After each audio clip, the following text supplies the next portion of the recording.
Well, the vote is over, but the effort to overhaul health care is just beginning. Our coverage of the historic vote continues now. And any way you look at it, the vote on health care in this country significantly changes the landscape of America.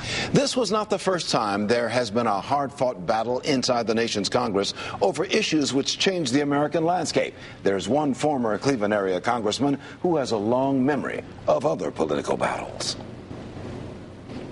It was a fierce battle over health care and far from bipartisan. Former longtime Congressman Louis Stokes labeled the health care legislation headed into law as one of the 4 or 5 most significant pieces of legislation in the last 100 years. Stands up with the Social Security bill, it stands up with the Medicare bill, the Civil Rights Act of 1964, the Voting Rights Act of 1965. Stokes, elected to Congress only 4 years after the Civil Rights Bill of 64, recalls another divided Congress over civil rights.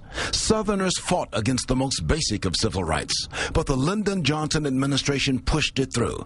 As for health care legislation, there have been attempts beginning 98 years ago.